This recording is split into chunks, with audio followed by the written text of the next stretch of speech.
आप सभी को मेरा नमस्कार। तो दोस्तों, आज मैं आपके लिए इस वीडियो में गणेश जी भगवान की कहानी लेकर आई हूँ। तो प्रेम से बोलिए गणेश जी भगवान की जय हो। दोस्तों, एक समय की बात है। एक गांव में एक सत्य नाम का लड़का रहता था। उसके माता पिता का स्वर्गवास हो चुका था। सत्यम के पिता बहुत पैसे वाले थे। सत्यम बहुत सीधे स्वभाव का था। इसी कारण गांव के लोग उसे पैसे ठगते रहते थे। वे बेचारा सभी की मदद करता था। एक दिन उसके घर एक गरीब बुढ़िया माई आई। तब वह बोला, माँ जी आप कौन हो? तब वह बोली कि बेटा मैं बहुत दूर से आई हूँ। मैंने तुम्हारा बहुत नाम सुना है कि तुम लोगों की मदद करते हो। मेरी मदद भी कर दो। तब सत्यम बोला, हाँ माँ जी बताइए आपको क्या परेशानी है? तब वह बोली, बेटा मैं बहुत गरीब हूँ। मेरी एक बेटी है प्रिया। मैं चाहती हूँ कि तुम उससे शादी कर लो। तब वह बोला कि माँ जी मैं कैसे शादी कर सकता हूँ? मैं आपको अच्छे से जानता भी नहीं हूँ। आपको चाहिए तो कुछ पैसे ले जाइए अपनी बेटी की शादी के लिए।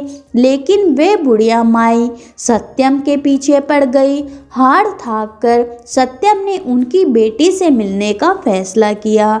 अगले दिन बुढ़िया माई अपनी बेटी को लेकर सत्यम के घर पहुंच गई और बोली कि बेटा यह मेरी बेटी है। यह गणेश जी महाराज की बहुत बड़ी भक्त है। सत्यम ने देखा प्रिया के हाथ में एक छोटी सी गणेश जी महाराज की मूर्ति थी। बेटा यह गणपति को हमेशा अपने साथ रखती है। सत्यम को प्रिया पसंद आ गई और उसने शादी के लिए हाँ कर दी। शादी के बाद प्रिया ने पूरा घर संभाल लिया और सत्यम के कामकाज में भी मदद करने लगी। प्रिया सुबह उठकर गणेश जी महाराज की पूजा पाठ करती। कुछ दिनों बाद सत्यम भी उसके साथ पूजा पाठ करने लग गया। एक दिन सत्यम के घर एक किसान आया और बोला कि भैया सत्यम मेरी फसल बाढ़ में बर्बाद हो गई। घर में खाने के लिए कुछ नहीं है। मेरी कुछ मदद कर दो। तब प्रिया बोली, भैया आप तो इसी गांव में रहते हैं, लेकिन इस साल इस गांव में बारिश ही नहीं हुई, तो फिर आपकी फसल बाढ़ में कैसे बर्बाद हो गई? यह सुनकर सत्यम ने कहा, मेरी पत्नी ठीक कह रही है। तुम मेरे सीधेपन का फायदा उठाकर मुझसे पैसा लेना चाहते हो। चलो भगो यहाँ से। यह सुनकर किसान चुपचाप चला जाता है। तब प्रिया बोलती है कि आप तो बहुत सीधे हैं, इसलिए सब आपका फायदा उठाते हैं। आगे से जो भी आएगा मैं उससे बात करूंगी। अगले दिन सुबह सुबह एक नौजवान सत्यम के घर आया। अरे कोई घर में है? मैंने सुना है यहाँ सबकी पुकार सुनी जाती है। तब सत्यम बोला कि कौन हो भाई, क्या चाहिए आपको? तब वह नौजवान बोला कि मैं गणेश जी के मंदिर से आया हूँ। हम लोग मंदिर में खीर का भोग लगाकर पूरे गांव में बांटना चाहते हैं। तुम भी कुछ सहयोग कर दो। तब सत्यम बोला, अरे यह तो बहुत पुण्य का काम है, मैं अभी पैसे देता हूँ। सत्यम प्रिया को बुलाता है। तब प्रिया बोलती है कि आप तो किसी की भी बातों में आ जाते हो। भैया कहाँ है भंडारा? कौन से मंदिर में है? तब नौजवान बोला कि यहीं पास के मंदिर में परसों आकर आप स्वयं देख लेना। तब प्रिया बोली, ठीक है, हम पैसे नहीं देंगे, उसी दिन सुबह दूध और चावल भिजवा देंगे।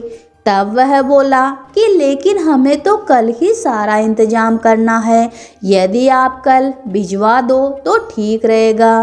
तब प्रिया बोली कि कल क्यों, भंडारा तो परसों है, हम तो उसी दिन देंगे सारा सामान। तब वह नौजवान बोला कि ठीक है, जैसी आपकी मर्जी। उसके जाने के बाद सत्यम ने प्रिया से कहा कि हर भले इंसान पर शक करना ठीक नहीं है। भगवान के भोग के लिए शक करके तुमने अच्छा नहीं किया। तब प्रिया बोली कि आप नहीं जानते, ये सब आपको लूटने आते हैं। आपको तीसरे दिन सुबह सत्यम जल्दी उठ गया। उसे दूध और चावल मंदिर पहुंचाने थे। उसने प्रिया को बुलाया। तब दोनों मिलकर मंदिर में गए। वहाँ पर दोनों पहुँच गए, लेकिन वहाँ प्रसाद की कोई तैयारी नहीं थी। तब प्रिया बोली, देखो मैंने आपसे कहा था ना कि सब आपको मूर्ख बनाकर पैसे हड़पने के चक्कर में हैं। तब सत्यम बोला, चलो एक बार मंदिर में पता करते हैं। पंडित जी, आज तो मंदिर में खीर का प्रसाद बंटना था, यहाँ तो कोई इंतजाम नहीं है। तब पंडित जी बोले, बेटा वह प्रसाद तो सूर्य उदय से पहले ही बट गया। कल रात को ही खीर बनाकर चांद की रोशनी में रख दी थी और सुबह सूर्य उदय से पहले ही बाढ़ दी, लेकिन हम तो दूध और चावल लाए हैं। तब पंडित जी बोले कि लेकिन बेटा हमने तो कल ही सारा सामान मंगवाया था। तब सत्यम बोला, प्रिया उस नौजवान ने सही कहा था, कल ही सामान भिजवा देना चाहिए था, लेकिन तुम्हारी शक की वजह से न हमारा सामान प्रसाद में काम आ सका और न हमें प्रसाद मिल सका। तब पंडित जी बोले कि हमने तो किसी को भी आपके घर नहीं भेजा। चलो कोई बात नहीं, अब मंदिर में आए हो तो गणेश जी महाराज के दर्शन कर लो।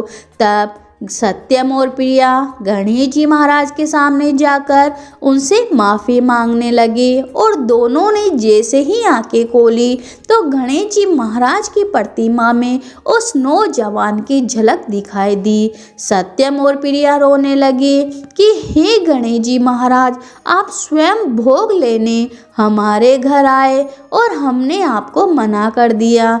हमसे बहुत बड़ी भूल हो गई। मैं इतनी आपकी पूजा पाठ करती हूँ, आपको पहचान ना पाई। यह कहकर दोनों गणेश जी महाराज के चरणों में गिर गए और उनसे अपनी गलती की माफ़ी मांगने लगे। तो हे गणेश जी महाराज, जैसे आपने उनको दर्शन दिए, वैसे आपकी कहानी सुनने वाले, हुकारा भरने वाले सभी की मनोकामना पूरी करना, सभी पे अपना आशीर्वाद बनाए रखना। तो प्रेम से बोलिए, गणेश जी भगवान की जय हो।